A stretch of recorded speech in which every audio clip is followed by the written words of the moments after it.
The SmallCapPower CEO interview featuring Simba Energy Inc. Simba Energy is a Pan-African oil and gas company focused on onshore opportunities in Africa. The company is focused on the acquisition and development of highly prospective oil and gas projects. Simba Energy is fulfilling its ambition in becoming a leading independent onshore oil and gas company with a balanced Pan-African portfolio. SmallCapPower met with the company in January 2012 and asked them if they could tell our viewers more about Simba Energy. Simba Energy is a Pan-African oil and gas exploration company. We're a junior listed on the TSXV Venture Exchange, and our focus is on onshore oil and gas in Africa. We're in from the west coast to the east coast of Africa. We're in we have a reconnaissance permit in Liberia. We have two blocks 1 and 2 of on the Bove Basin in Guinea. We have block 3 in Mali, and we have block 2A in Kenya. Why is the company primarily focused in Africa? Africa is a great location for natural resources of all kinds. Oil and gas specifically. Africa is has many unexplored, undeveloped basins, which we are focused on, but it also has tremendous production. It's a growing producer in places like Nigeria and Angola, Cote d'Ivoire, Equatorial Guinea. We're focused in areas that are a little behind the curve, where they are very highly prospective, and there's tremendous opportunities for small companies like ours to go and have first mover advantage. So what would you consider the company's key investment highlights? I think it's our portfolio. We have block 2A in Kenya with large companies to our north, Africa Oil to our west. Drilling has just commenced in Kenya by Tullow, who has had great success in Uganda and offshore Ghana. That's very exciting because if Tullow is successful, it will certainly raise Kenya's profile and create tremendous value for us. So what are your key strengths for operating in Africa? Our key strengths for operating in Africa is that we've been there for more than 5 years now. We have been in Liberia since 2007. We are considered locals in many of the places we operate, and we spent a tremendous amount of time building relationships with the government, with other local companies and the communities that we work in, and we are very comfortable in many of the different countries that we operate in. And I guess our core strength is that we like being in Africa. We think Africa is a terrific place to do business with incredible potential. Why does Simba prefer to develop projects onshore rather than offshore? We're onshore because to go exploring and acquire oil and gas blocks offshore is extremely expensive, and it's really a business for large international super majors and majors and national oil companies. We're a small company. We're a growth stage company.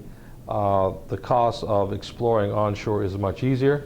We can drive to the property as opposed to having to rent a $10 million boat or ship. It's easier exploration-wise. It's much cheaper drilling-wise. The seismic is much cheaper to shoot. And also in many parts of Africa that we're in, some preliminary exploration was done decades ago. So we can go and look at the historical data and find hopefully some gems that have been overlooked. Whereas in the offshore, you need a ship to shoot 2 and 3D. You need a very sophisticated, expensive infrastructure, which is prohibitive to a small company like ours. How does the company go about finding prospective targets? It starts with doing a lot of homework, a lot of research, and having our technical team go visit data rooms in various countries, do research, and look at other companies' work in the regions that we're interested in. And hopefully we will find something that has been overlooked, and that's really what we do. It's a lot of time on the ground in Africa, at the ministries, meeting with third parties that have data. We spend a lot of money buying data from third parties and a lot of homework. Can you tell us about the technical team you've assembled? Our technical team is led by one of our directors, James Dick. He is a former chief geologist for Imperial Oil in Canada, which is Exxon. He's also worked in 50 countries. He's had tremendous success working with large companies, drilling billion-barrel discoveries around the world.